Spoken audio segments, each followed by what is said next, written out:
Bismillahirrahmanirrahim. Assalamu alaikum class. Today we discuss about chapter number 11, homeostasis. First of all, let me clear that homeostasis क्या है. Homeostasis क्या है? ये maintenance है हमारी बॉडी के टेम्परेचर की, हमारी बॉडी के इंटरनल कंडीशंस की, हमारी बॉडी के वेस्ट की. ठीक है. और फर्स्ट ऑफ ऑल इसके अंदर हमें पता होना चाहिए क्या क्या कंपोनेंट्स जो हैं वो आते हैं. Osmo regulation, thermo regulation and excretion. ठीक है.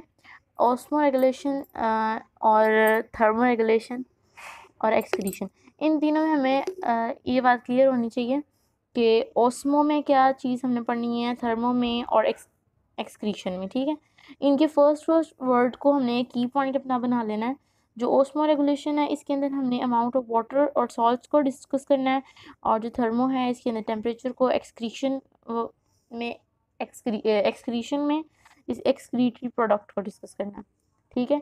और सबसे पहले हमने होम्योस्टेसिस की बात की जाए तो may be define as the maintenance of internal condition of the body, equilibrium, depth change in internal condition. For example, the temperature of the human body remain at 37 degrees centigrade despite fluctuation surrounding of their air temperature. Homeostasis में क्या होता है, ये maintenance है हमारी internal condition का. अगर temperature की बात की जाए तो ह्यूमंस के अंदर 37 डिग्रीज जो सेल्सियस है नॉर्मल टेम्परेचर होता है. ठीक है. तो उसके अंदर बता रहा है कि बॉडी को इक्विलिब्रियम की स्टेट में रखता है. ठीक है. मेंटेन रखता है. और जो हमारी इन्वायरमेंट के अंदर और हमारी बॉडी के अंदर होने वाली फ्लक्चुएशंस और चेंजिंग जो होती हैं, वेरिएशंस जो होती हैं, उसको कंट्रोल करता है, उसको इक्विलिब्रियम की स्टेट में लाता है. ठीक है. इसी तरह जो ब्लड में ग्लूकोज लेवल जो है उसकी बात की जाए तो similarly the blood glucose level remain about 1 ग्राम पर litre despite eating a meal rich in carbohydrate. Body cells need the internal environment in which condition do not change much. Stable internal condition are important for the efficient functioning of enzyme, which condition do not change. Stable internal condition are important for the efficient functioning of enzyme. अगर हम बात करें blood glucose level की, ठीक है, तो अगर पर ग्राम के और पर लीटर के हिसाब से इसके अंदर कार्बोहाइड्रेट ज़्यादा ऐड किया जाए, ठीक है, तो जो हमारी बॉडी है उसको उसकी इंटरनल कंडीशन जो है वो चेंज नहीं होती. ठीक है. उसी तरह रहती है. Body cells need internal condition which condition do not change. ठीक है. उसके बाद अगर इंटरनल कंडीशन की बात की जाए तो वो भी इम्पोर्टेंट है इंजाइम की फंक्शनिंग के लिहाज से. ठीक है. इंजाइम को जिस तरह की कंडीशन इंजाइम को रिक्वायर्ड है वो कंडीशन इसको प्रोवाइड करना होगी, और फिर इसी तरह इंजाइम जो है वो काम करेंगे. आपको पता है जैसे इंजाइम को स्पेसिफिक टेम्परेचर, स्पेसिफिक पीएच और स्पेसिफिक कंडीशंस रिक्वायर्ड होती हैं फॉर देयर प्रॉपर फंक्शनिंग, तो उसके बगैर ये काम नहीं कर सकती. The following are some process of homeostasis. अब ये तीनों जो है ये आगे टाइप्स लगा लें या प्रोसेसेस लगा लें इसके होम्योस्टेसिस के. ऑस्मो रेगुलेशन में हम पढ़ेंगे the maintenance of water and salt in our body, the maintenance of amount of water and salt in our body, blood and tissue fluid. अब इसके अंदर हम लोग स्वेट को भी डिस्कस कर सकते हैं. ठीक है. कि ये कैसे हमारी बॉडी में जो एक्स्ट्रा सॉल्ट है और एक्स्ट्रा वाटर है उसको रिमूव करता है. We know that relative amount of water and salt body fluid inside the cell control the process of diffusion and osmosis, which is essential for the functioning of cell. Recall the concept of tonicity from the grade of 9th grade biology. हमने 9th class में भी इसके बारे में पढ़ा है, tonicity के बारे में. कि टोनिसिटी आपको पता होगा which is related to hypertonic and hypotonic solution. ठीक है. कि डिफ्यूजन ऑस्मोसिस कैसे होती है, मतलब जब हाई कंसंट्रेशन से लोअर हाई कंसंट्रेशन से मॉलिक्यूल लोअर कंसंट्रेशन की तरफ मूव करते हैं. ठीक है. तो इसी तरह जो है हमारी बॉडी के अंदर टेम्परेचर और वाटर और सॉल्ट का भी इसी तरह एक्स्ट्रा अमाउंट ऑफ वाटर और सॉल्ट हमारी बॉडी से एलिमिनेट होते हैं. ठीक है. और टोनिसिटी का प्रोसेस होता है. और आगे थर्मो रेगुलेशन की बात की जाए तो इसके अंदर हमने मेंटेनेंस ऑफ बॉडी टेम्परेचर को डिस्कस करना है. जैसे कि हम जानते हैं सब कि normal body temperature is 37 degree centigrade. ठीक है.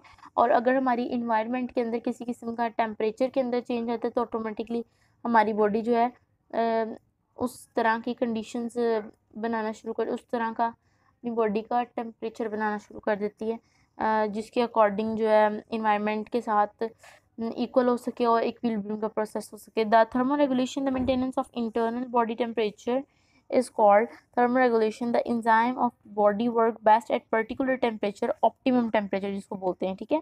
this any change in body temperature may affect the functioning of enzyme, ठीक है। मैंने आपको पहले भी बताया कि enzyme जो है वो एक स्पेसिफिक pH, स्पेसिफिक टेम्परेचर पे वर्क करते हैं, ठीक है। उसमें और जो अगर इंजाइम का जो टेम्परेचर है, जैसे कि अगर ज़्यादा होता है तो इसके अंदर डीनेचुरेशन, अगर ज़्यादा हो जाए तो उसमें इंजाइम की जो है शेप जो है वो चेंज होती है, डीनेचर्ड हो जाता है इंजाइम। अगर इसकी टेम्परेचर जो है इसका नॉर्मल टेम्परेचर से ज़्यादा हो जाए, लाइक ह्यूमन बॉडी का टेम्परेचर 37 डिग्री सेंटीग्रेड, उसके अकॉर्डिंग ही सारी इंजाइम काम करेंगे, ठीक है। अगर ज़्यादा हो जाए या कम हो जाए तो इससे अफेक्ट होगा इंजाइम का वर्क, ठीक है। उसके बाद अगर एक्सक्रीशन की बात की जाए तो एक्सक्रीशन भी हमारी बॉडी के अंदर मेटाबॉलिज्म जो है वेस्ट उसको एलिमिनेट कराती है हमारी बॉडी से और हमारी बॉडी को इक्विलिब्रियम स्टेट में लाती है। Excretion is a process of homeostasis in which in this process the metabolic waste are eliminated from the body to maintain the internal condition at equilibrium, ठीक है।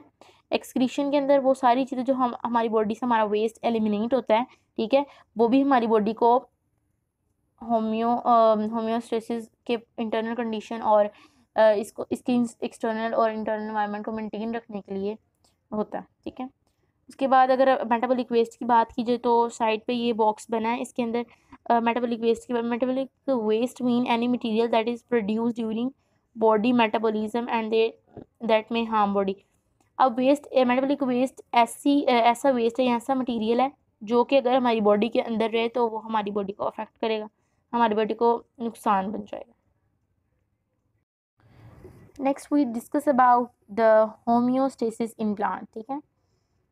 अगर बात की जाए इंसानों की तो उनके अंदर भी अल्लाह ताला ने कुछ ऐसे प्रोसेसेस बनाए हैं जो इंसान की बॉडी को जो है मेंटेन रखने के लिए, इक्विलिब्रियम की स्टेट में रखने के लिए बहुत से प्रोसेसेस होते हैं, ठीक है। अब इसके अंदर भी, प्लांट के अंदर भी हम पढ़ेंगे। plant responds to environmental changes and keep their internal conditions constant. Homeostasis, they apply different mechanism for the homeostasis of water and the chemical oxygen, carbon dioxide and nitrogen material.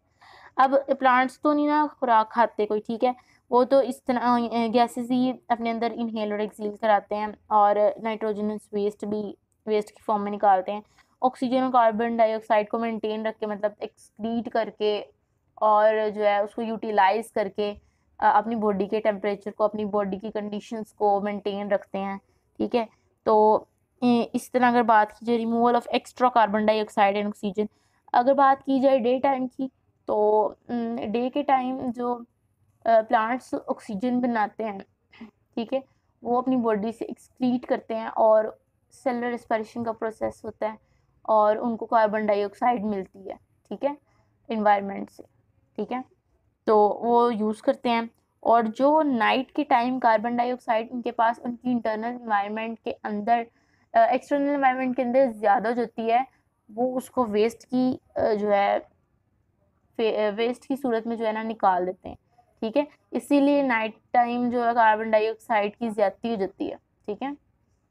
In daytime, the carbon dioxide produced during cellular respiration is utilized photosynthesis and hence it is not a waste, क्योंकि day के time ये waste product नहीं है। Day के time ये जो carbon dioxide है ये यूज़ कर रहा होता है, ठीक है।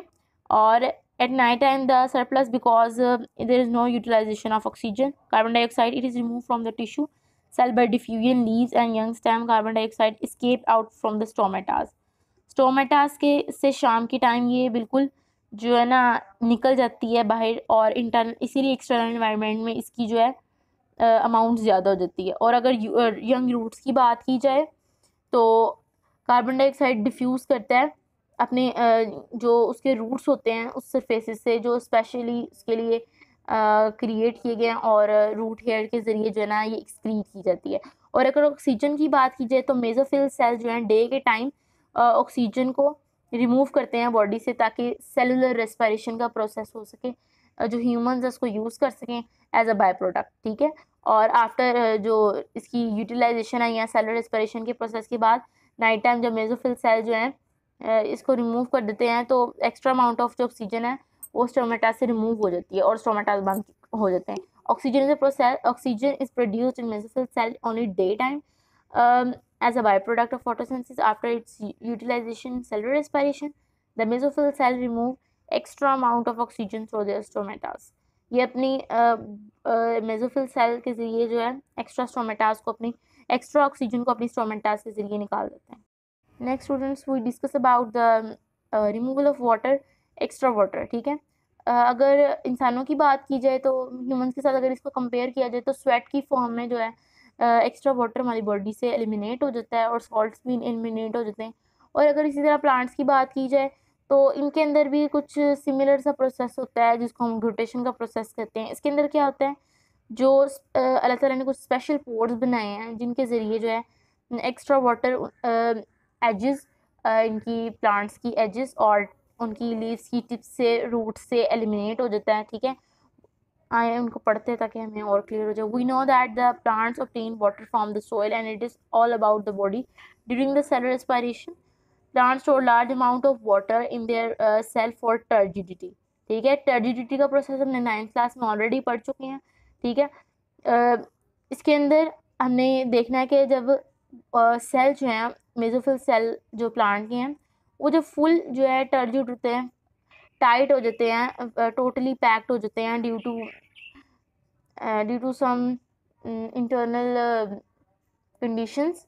लाइक अगर इसके अंदर पानी की ज़्यादती हो जाए तो सेल टर्जिड होने लगता है वाटर की ज़्यादती की वजह से और एक्स्ट्रा वाटर को अपने बॉडी से एलिमिनेट करा देती है। वो डे टाइम की बात की जाए तो ट्रांसपायरेशन से, क्योंकि डे टाइम ट्रांसपायरेशन होती है और एवेपोरेशन के ज़रिए ये सारा प्रोसेस हो जाता है, एवेपोरेट हो जाता है वाटर इसकी बॉडी से। और अगर नाइट टाइम की बात की जाए तो सूरज तो नहीं होता नाइट टाइम, तो ट्रांसपायरेशन का प्रोसेस भी नहीं होता, तो इसकी वजह से क्या होता है, तो नाइट टाइम अगर बात की जाए तो स्टोमेटास क्लोज हो जाते हैं, ठीक है, तो ट्रांसपिरेशन का प्रोसेस नहीं हो सकता।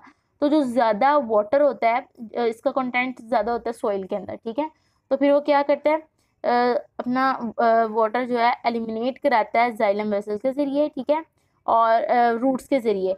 और अगर ग्रासेस की बात की जाए तो ये भी वही वाटर एलिमिनेट करती हैं जो एक्स्ट्रा होता है इसके अंदर, पौधों के अंदर। If there is a high water content in soil, water enter the root and accumulate in enzyme vessels. Roots के ज़रिए enzyme vessels के अंदर accumulate हो जाता है, दोबारा बच जाता है, जमा हो जाता है। Some of plants such as grasses force and water through the special pore present in leaf tips and edges.